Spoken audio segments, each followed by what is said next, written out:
আঙ্গুর চাষ আমাদের দেশে প্রচলিত না হলেও শখের বশে অনেকেই এই ফলের চাষ করে।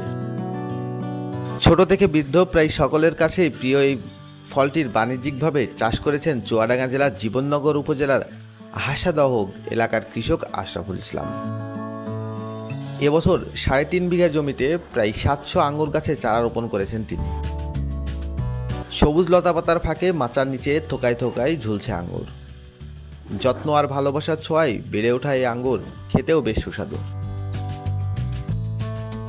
১০ লাখ টাকা খরচ করে এক বছরে প্রায় ৩০ লাখ টাকার মতো আঙ্গুর বিক্রির আশা করছেন কৃষক আশরাফুল ইসলাম। তার কাছ থেকেই আঙ্গুর চাষ সম্পর্কে বিস্তারিত জেনে নেওয়া যাক।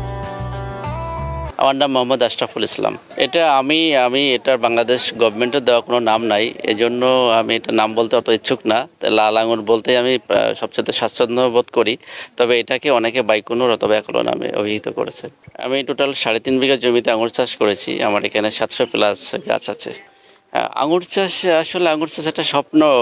আমি অনেক ছোট যখন ছিলাম তখন আমি আমার দাদুর কাছ থেকে ২টা জোর করে চারা ক্রয় করছিলাম, কিন্তু আঙুর হয়নি কখনো। মূলত সেই থেকে আমার একটা বাসনা ছিল যদি কখনো সম্ভব হয় আঙুর গাছ লাগাবো, কিন্তু সেই শখের বশেই এখন বাণিজ্যিকভাবে শুরু করে ফেলেছি। আমি গত বছর এই টাইমে বাণিজ্যিকভাবে শুরু করেছি আর কি।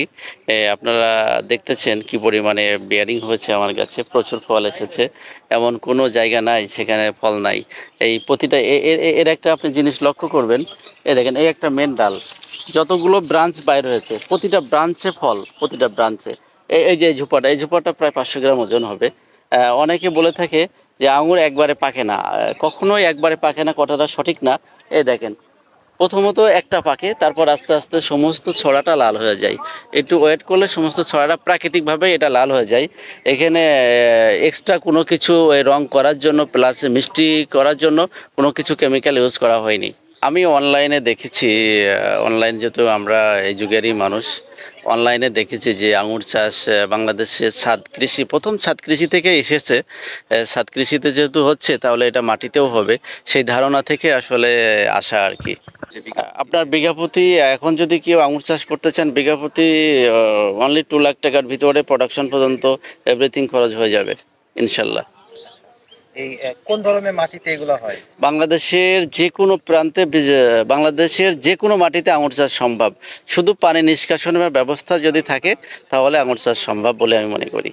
চারা রোপণ করার টাইমই এটাই মেন সময় আর কি। এই আপনার বৈশাখ জ্যৈষ্ঠী। আর এটার পরিচর্যা কি? সার মাটি কেমন লাগে? সার মাটি একেবারেই কম লাগে। অন্যান্য চাষে যে পরিমাণে সার কীটনাশক লাগে সেই তুলনায় আঙুর চাষে সার কীটনাশক একেবারেই কম লাগে। আমি আমার এখান থেকে আমি আশা করতেছি প্রায় ৩০ লক্ষ টাকা প্লাস মাইনাস বেচা কিনা হবে ইনশাল্লাহ।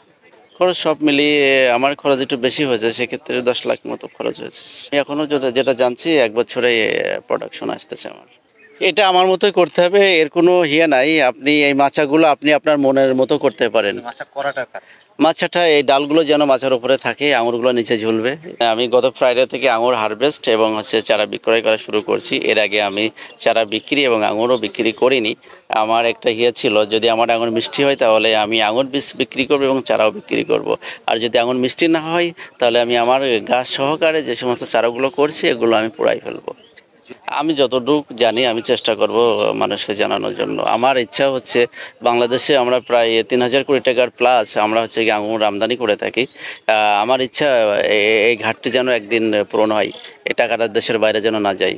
হ্যাঁ, আই হোপ বাংলাদেশ গভর্নমেন্ট অবশ্যই উদ্যোগ নেবে এবং এটা একটা রিসার্চ সেন্টার তৈরি করবে যেখানে আঙুর নিয়ে গবেষণা হবে, আমি আশা করি। হ্যাঁ, আঙুর যে শুধু খেতেই হবে এটা না, এটা থেকে কিছু নষ্ট আঙুর আছে। আমি ব্যক্তিগতভাবে চেষ্টা করতেছি, দেখি এটা তো ওয়াইন তৈরি করা যায় কিনা।